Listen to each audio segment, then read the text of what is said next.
Today on Locked On Red Wings, Elmer Soderblom dangerous, but the Red Wings fall 4-2 to the Dallas Stars Prsopects. You're Locked On Red Wings, your daily podcast on the Detroit Red Wings. Part of the Locked On Podcast Network, your team every day.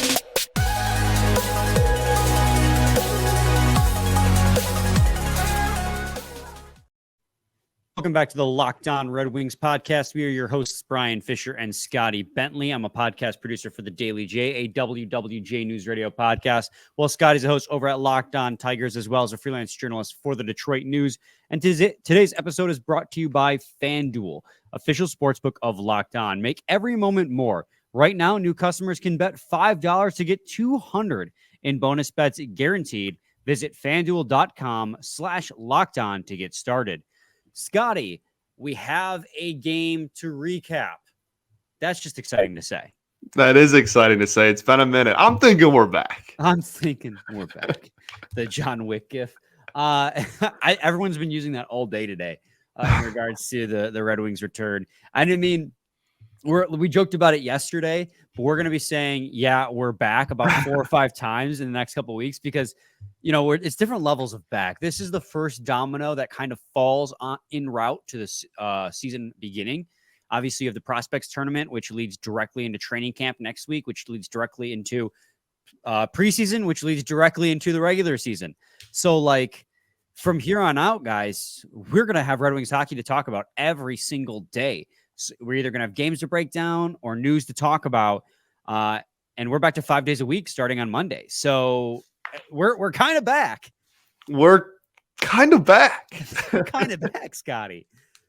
So yeah, Red Wings obviously had their first game of the Prsopects tournament in Traverse City tonight as of recording this, yesterday by the time you guys are listening to this. And they did unfortunately fall 4-2 to the Dallas Stars. But overall, I thought the Red Wings kind of outplayed the Stars, Scotty. Yeah. I mean, like it's the difference between like momentum in the game that I feel like the Wings had for a lot of it. I mean, we have it on our itinerary, whatever, over there, but like there was some really bad turnovers by the Detroit Red Wings, and that was kind of like what sealed the fate of the game. I mean, at least 2 of the goals were off of pretty bad turnovers.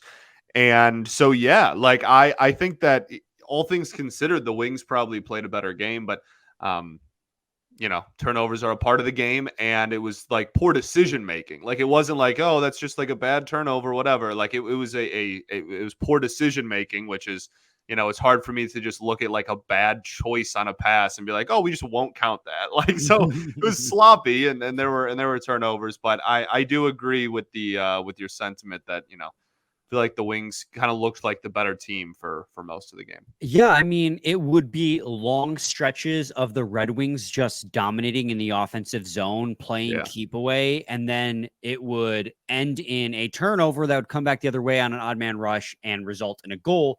Because, and if you want to give Dallas credit for anything, they were very capable of taking advantage of their odd man rushes, of their, you know, goals off the fly, where the Red Wings, well, as much as they were able to set up in the offensive zone and dominate, man, they could not find the puck, could not get into the back of the net against, you know, either their goaltenders, or just actually they only played one goaltender in this game, which is Remy Poirier. They did not put Brian Thompson at any point. Red Wings outshot the Dallas Stars 34-28. PSA, guys, if you want to see the official box scores, they're on Point Streak. All I did was Google Traverse City Prsopects tournament box scores, and it came up. It's on pointstreak.com/prostat. I got that right. Prostats/prostats. So yeah, you can check it out there. But overall, like I said, I thought the Red Wings had a better game than the Dallas Stars. They just got to clean up those turnovers. Individuals, one, I think we should probably lead off and talk about Carter Mazur. He had a phenomenal first period. Like, he had one shift in the first where he just controlled the puck and wouldn't give it up. No matter what the Dallas Stars did, they could not knock the puck off that guy's stick. He was phenomenal. But then he didn't appear at all in the second period, and we get news going into the third that he was done for the game, and that we'd get a follow-up after the game, but he was then spotted just straight chilling in sweatpants along the boards watching the game. So the fear isn't very high on injury. It seems precautionary from what we have gathered. Yeah, it seems very precautionary. He seemed fine. He was like talking on the phone, like he was like he really was like he was in sweats, just like chilling. I'm gonna take it as precautionary until someone gives us a reason not to. There's no reason to push anyone in a game like this. And yeah, the fact that he was like out there on the ice watching, and he wasn't like getting treated for anything. You know what I mean? Like if it was a serious injury, he'd be getting treated for something or whatnot, but he just changed into sweats and just walked out and watched the rest of the game. So like I'm not worried about it until somebody gives us a reason to worry about it. But yes, performance wise, man, that he was, and you mentioned, the possession of the puck, but his skating was fantastic, Yes. man. He looked like he was on a different level than a lot of the other forwards out there. And, when compared to the Stars as well, he just looked really, really good for the time that he was out there. I was really impressed on the power play too, really all around. Yeah, he looked good. I thought Elmer Soderblom looked really good as well. I think, if it weren't for the fact that Carter Mazur didn't finish the game, or if Carter Mazur had finished the game, we'd be talking about him being like the kind of the standout performer. But Elmer Soderblom in the offensive zone down low was dangerous. He was beating guys to pucks in the corner. He was winning puck battles. Obviously, he scored the first goal, which was off a nice feed from Danielson and Hannes. Danielson, by the way, 2 assists in this game. That's great to see. So an assist on each of the 2 goals the Red Wings scored. But Elmer Soderblom got the backdoor goal to lead the Red Wings off. And then he had like one other chance where he had the rebound. It got knocked into the air. He knocked it backwards and then batted it out of the air, just barely missed the net. And then he missed a wide open net off a feed from, I think, Lombardi later in the game as well. So Elmer Soderblom, dangerous down low in the defensive zone, left quite a bit to be desired, but in the offensive zone, I mean, he was bullying. Like he looked like a guy who played 21 games in the NHL last season. Let's be honest, he does not belong in this tournament. Yeah, for sure. I think it was a very good game for like seeing everything with like Elmer, like in terms of like presence in front of the net. I mean, he was, like you said, he was just kind of on a different level. He was a force, I guess would be the word. But I mean, you saw some of the I don't know if shortcomings are is the right word, but like there's nothing short about some of the areas for improvement still too. Like when he was back by the blue line, like his turnover is what led to the first goal. Like and it wasn't a terrible pass, like in terms of accuracy. It was just the most predictable thing ever. He kept going to the corner over and over and over again, and eventually they just rushed him and intercepted the puck and went and got a score the other way. So I think that you're and that was on the power play, right? It was like very end of the power play. And again, like he was around the blue line, like, at the NHL level, I can't imagine that he's going to be doing too much work, like quarterbacking the offense by the blue line. So it is what it is. But I mean, yeah, as far as like carving out a role, physical presence in front of the net was certainly a big one for him. Yeah, there's definitely, I mean, that's going to be his role pretty much at the NHL level. He talked a lot about his skating during the broadcast as well. About how a lot of people think that he's not that good of a skater. And I agree with the broadcast that I think that's totally like blown out of proportion.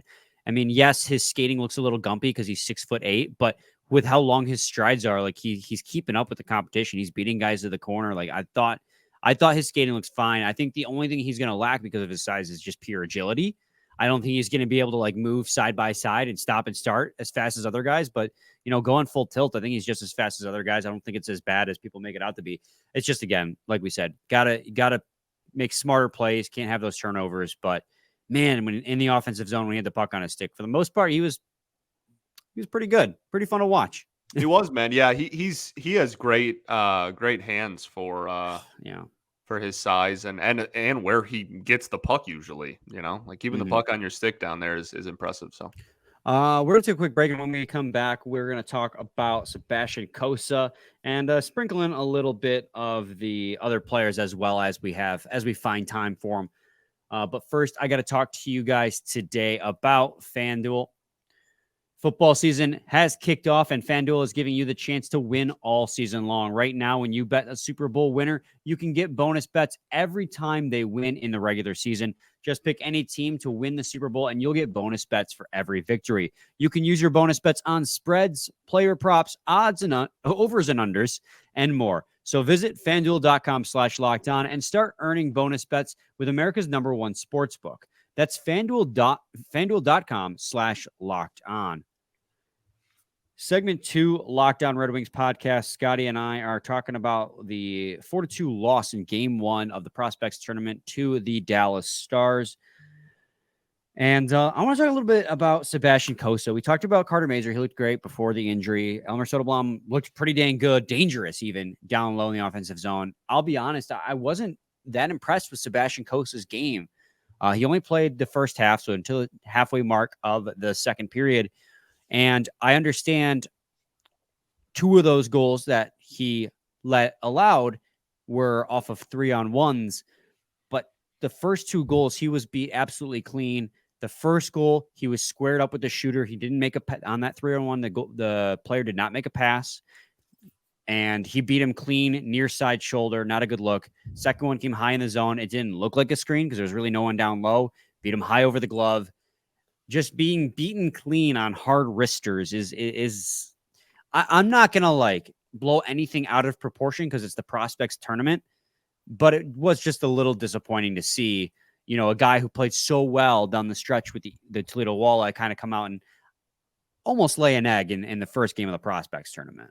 Yeah, for sure. I'm with you, and not gonna overreact too much to one game in the Prsopects tournament in September, but I mean, yeah, certainly, and I don't know, it's also tough because you're right, and I agree with your analysis of both of those goals that he allowed up, but those were the only 2 goals he allowed were odd man rushes where the Stars had numbers and that, you know what I mean? He didn't allow any other goals. It was just the 2 completely busted plays with bad turnovers. So I agree with you. I mean, especially I think the first one, I want to say whatever one that he was really squared up on and there was no extra pass like you had said. That one you probably have to stop at least, but yeah, I agree with you. It certainly could have gone better. I don't think he really injected a lot of I don't know, excitement into the fan base with this performance. But again, only 2 goals allowed were 3-on-1s, 2-on-1s off of turnovers, and it's one half of hockey in the first game back from the offseason in the Prospect tournament. So, and this is where it's hard to keep track of it during the Prospects tournament, especially with the camera angle and the lack of just added supplemental information. He only was that 3rd goal scored on Jan Bednar then? Yeah. Because it must have come right after they switched goalies. Yeah, literally. It was right minutes after. All right. I just wanted, because I think I said they scored 3 goals on Cossa then. So correction. No, I don't think you did. Regardless though, yes. 1 was on 2 were on Cossa and 1 was on Bednar. Yeah. And then 1 on an empty net. So, but both those goals where he would just be clean, kind of, it's I know the first goal was a 3-on-1 off of a turnover, but like I said, Cossa was squared up with the shooter. The shooter made no inclinations that he was going to pass it. I think what happened was Cossa was cheating a little bit to his left in case he did make the pass to try and, make it easier to cover that. And that's why he was able to be beaten clean, so over the shoulder. But again, it was hard to tell because of where the camera angle is is at Traverse City to see what exactly was happening. That's just my conjecture, my opinion. Your breakdown. Yeah, no, I mean, I agree with you. Like I said, you're not wrong. Nothing you said was wrong. It's just, I don't know. I mean, turnovers kill them. Yeah, not going to get too high with highs and too lows with lows on, I mean, he made every other save he should have made that weren't off of huge turnovers and odd man rushes.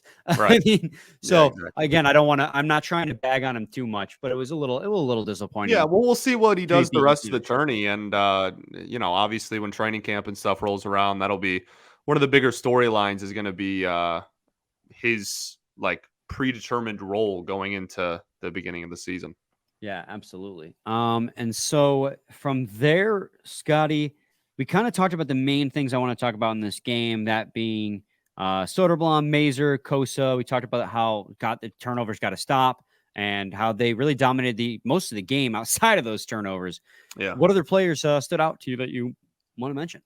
Well, I mean, like, I think just in general, something we kind of touched on a little bit earlier, but in general, like the Wings had opportunities, Oh, like God, a so lot many of opportunities, right? Like they had even like I'm pretty sure it was Elmer had like he intercepted a pass literally right in front of the net and then like couldn't bury the puck. All right, like he couldn't finish. So like it was everyone, like a team wide, just like the really struggled to finish off the end of plays, and that was kind of I guess frustrating is the word. That was kind of just something that was very noticeable because it wasn't for a lack of threats in the offensive zone. For the time that we saw Amadeus Lombardi, I thought he skated well. Like obviously he he's leads this. fast. Yeah, he didn't have any points or anything. Wasn't really like producing a lot out there. But again, like it was kind of a team wide thing at some point. But he really was with puck on his stick, puck off the stick, didn't matter. He really skated super well, and I was super impressed by how he looked. I agree. I like Lombardi. Honestly, we harp a lot about his Didn't size. look tiny either. I know that's what I was literally about to say. We harp a lot about his size, but when he was out there with the other prospects, he didn't look like he was that much smaller. Because in reality, he's not. Like, ever see that meme where it's like 5'11" man versus 6 foot man, and they're like 3 feet in difference. Like that's I think where we're at with Amadeus Lombardi. He's like 5'7", but we make him out to be like 4'9". Like he's not really that much smaller than a lot of the players in the NHL. Because the NHL, like the average size of players is frequently a lot smaller than it would be obviously in the NBA or the NFL, where having a height advantage like directly correlates to being better at this respective sport.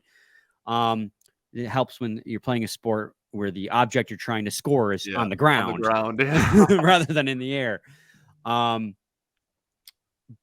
I liked what I saw to Lombardi. I thought Danielson, obviously having 2 assists, looked really good. He had an opportunity down low in front with nobody around him. He also couldn't bury the puck. Go figure. We're seeing a lot of that. Then Antituamisto, he scored a goal as well. Slap shot from the point that got deflected on the power play. Again, Danielson with the assist. Nice to see out of him. Wallander, I thought, was a mixed bag. He had a couple really nice breakouts and even a scoring opportunity himself, but one of his turnovers directly led to a goal. So, they talked a lot about him between, I think, the second and the third period, and, how this year in Grand Rapids is going to go a long way for his development. And I just hope that he develops into an NHL talent, because it would get. I don't want to say anything too hyperbolic here in game 1 of a prospects tournament after all offseason off, but it was a mixed bag out of him in this game as well. Yeah, which I mean, I don't know. I'm gonna like he led the team in shots. Oh, I guess him and Elmer. That's not a surprise.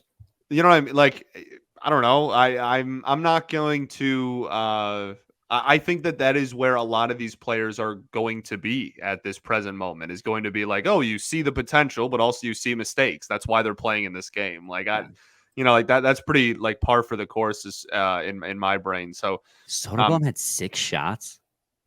Elmer had 6. Yeah. That's crazy. Wallander had 5. Yeah. Man. Doucette had 5. Doucette. I have to learn how to pronounce that. He's that guy who like is kind of a late bloomer that you should all be keeping an eye on. Yeah. Yeah. He looked decent too. I think he had a turnover as well, but yeah, they all did. Mean, it looked like a prospects tournament game. like you saw flashes from some people, and you saw some like pretty boneheaded mistakes that if they happen on NHL ice, people would be freaking out about. Well, and that's exactly it, right? Like, we're talking about this and we're breaking it down because it's Red Wings news that it happened. And there are things that you can look at and be like, oh, this was cool. But everything that we say about this game has to come with a huge grain of salt because it's the prospects tournament. Yeah. Like the experience that these guys have had varies so greatly. Like you have guys like Amadeus Lombardi who are coming from the OHL playing with guys like Elmer Soderblom who had 21 games in the NHL last season. Right. Yeah. So like you have fresh faced guys like Danielson's another great example. A guy who played with the Brandon Wheat Kings last year, playing with a guy like William Wallander, who played professionally in the SHL. So when we break down these games, really, it's more or less just pointing out things we like, things we didn't like, but you got to take it with a huge grain of salt because it's hard to really have a deep dive analysis on any given player or game in games like this. It's just fun. Yes. I will say too, just like quick, I was surprised that the Stars went with one goalie the entire game. Yeah, that was shocking. They mentioned on the broadcast too that that when they didn't switch, that was odd because almost everybody switches their goalies halfway through during the Prospects tournament. Yeah. Also, we haven't even mentioned Marco Kasper yet. I thought Marco Kasper looked good. Yeah, we haven't mentioned Marco. Yeah, he looked good. The most excited I got was in the first period when like that power play 1 unit was nasty. Like power play 1 unit was like Kasper, Mazur, like Elmer, like it was like every single like big name prospect that we're excited about was all just like the 5 we threw out there for power play 1 in the first period. And when I saw them all come off the bench together, I was like, hell yeah, dude. Like, let's go do some damage. Let's make our name known. And then there was a turnover and an odd man rush. So like it was whatever. But that was like the most pumped I got was, seeing Mazur out there. And yeah, he looked good. He had a really good defensive play. I didn't notice, maybe I'm completely off base here, but I didn't notice him too terribly much in the offensive zone. But he had a couple nice plays. I felt his presence defensively for sure. I mean, he had a couple of really, really nice plays. He saved a breakaway. There was literally a not like a pure breakaway. It wasn't 1v1, but like there was a rush. Like Dallas had a rush that he came in from behind and kind of did like the Larkin thing and poked the puck out of the way. So here you go. Max Boltman tweeted out Mazur getting evaluated with lower body injury, but wings are off on Friday, so they will have time to figure out his status for the rest of the Prospects tournament. So there you have that. Also, I don't know if you checked before, and let me get to a quick break. And when we come back, we're just basically kind of shooting the crap now regarding this. We'll kind of blend that in with how do you feel about it Friday in segment 3. But first, I got to talk to you guys today about Jase Medical. Everyone should be empowered to care for themselves and their loved ones during the unexpected. That's why Jase Medical offers the Jase case. The Jase case provides 5 antibiotics for emergency use and gives you peace of mind so that you are not just hoping that you have access to medication in an event of an emergency. Jase Medical makes sure you have the medication in hand. Jase Medical is simple. They handle everything from the online evaluation to licensed pharmacy medication delivery and ongoing consultation and care. Don't get caught unprepared. Save more than $360 by getting these life-saving antibiotics with Jase Medical, plus an additional $20 off by using code LOCKEDON at checkout on jasemedical.com. That's JASE medical.com. Promo code LOCKEDON. Segment 3, Locked On Red Wings podcast. Scotty, I don't know if you have anything else to kind of mention or take away from this game. We kind of mentioned just players that stood out. No, I think that's about it. Yeah, it looked like a prospect game, and it was fun to have hockey back on my TV. Fun to have hockey back. I did see. Did you see by chance what their top 6 was coming into the game? I mean, I saw the lines. Yeah, I love that top 6 for the Red Wings. It gets me. So your top line center was Marco Kasper with Mazur and Dossett on the wings. Second line was Nate Danielson with Soderblom and Hannes on the wings. Yeah, I'm like, if that does not scream like all your future Red Wings right there, I'm just like that top 6 gets me so pumped. And then Amadeus Lombardi was your center in line 3. Right.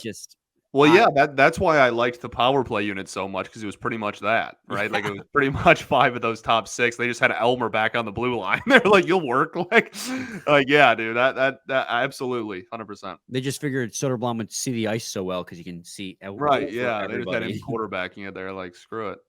But I saw that earlier today, and it kind of got me excited. I'm like, that's the future, baby. Let's go. Yeah. But that's really all my thoughts on the Prospects tournament overall, or the Prospects first game of the Prospects tournament overall. I thought the Red Wings were the better team, but they made several key mistakes that the Dallas Stars were able to capitalize on. Hopefully, Mazur's not long-term injured. Soderblom looked dangerous. Agreed. Nail in the coffin. All right, Scotty, Oh. we have about 5 minutes left here. Let's do a how do you feel about it Friday?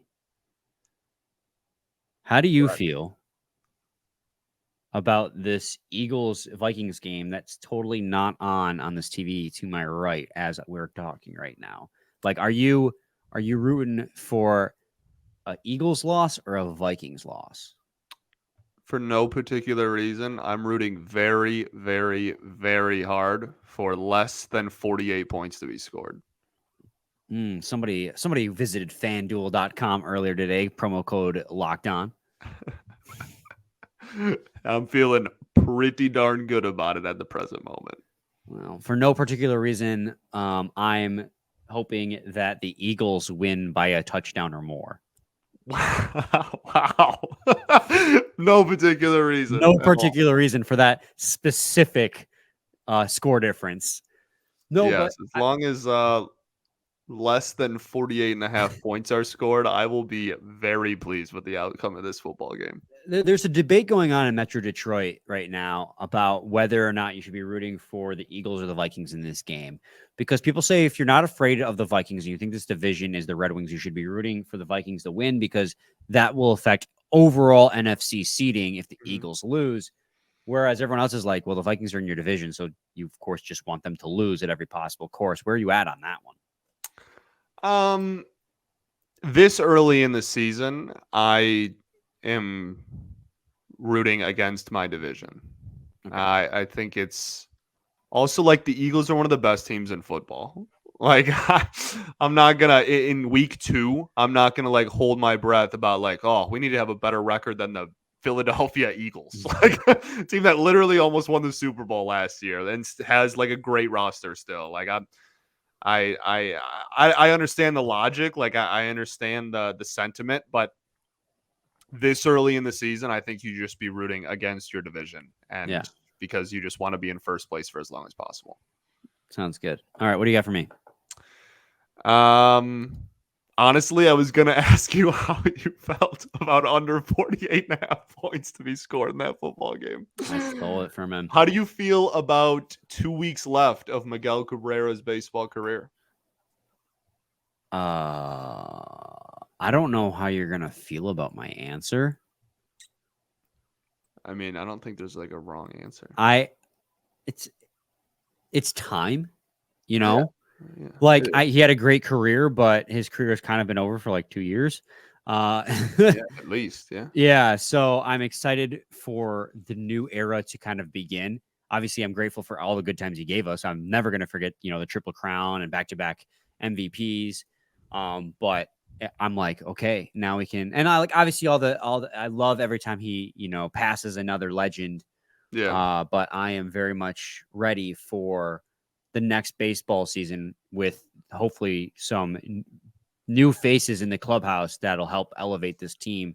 I mean, with how good Carpenter and Torkelson have been, and Riley Green was before his injury, and Parker Meadows looks like he's legit. And then next year you also might get Colt Keith and what's the other guy's name that's down there? Justin Henry Malloy. Malloy, yeah. Henry Malloy, yep. I mean, there's some really good young, and that's not even talking, we haven't even mentioned any of the pitchers. And then if they can bring in anybody in the offseason, like free agency wise, like the team could, this division sucks. Like they could very easily win this division next year. It sure does suck. Yeah. No, I don't think that that's an incorrect take. Like I think everybody realizes it's time, but I think that that's what makes these last 2 weeks even cooler is like everybody's aware, like, okay, like this is it's very rare that you have a legend in a sport or a legend of your team, like you have a concrete end. Like I know that this is the end. He knows that it's the end. Like everybody is aware that this is the right thing to do. And yeah, it's just crazy. Like I was thinking the other day, the last time that Miguel Cabrera was not on the Detroit Tigers, I was in elementary school.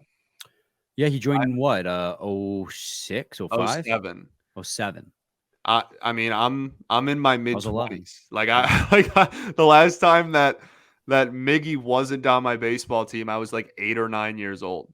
Yeah, I was 11. So That's Same. just crazy. Like, that's wild. How about a hockey one? How do you feel about this this comment that John Scott made on his Dropping Gloves podcast or whatever, saying that the Yzer plan has failed? What? Okay. I feel like that that's like the equivalent of if I put a pie in the oven. Okay. And I'm excited to see where this is going. I put a pie in the oven and I set the timer for an hour. Okay. And then at the 40-minute mark, I looked at it and went, this pie is going to taste like garbage. Like, it's literally still in the oven and there's 20 minutes left on the timer. No one's eaten it. It's not even cooked yet. And I'm like, this thing sucks.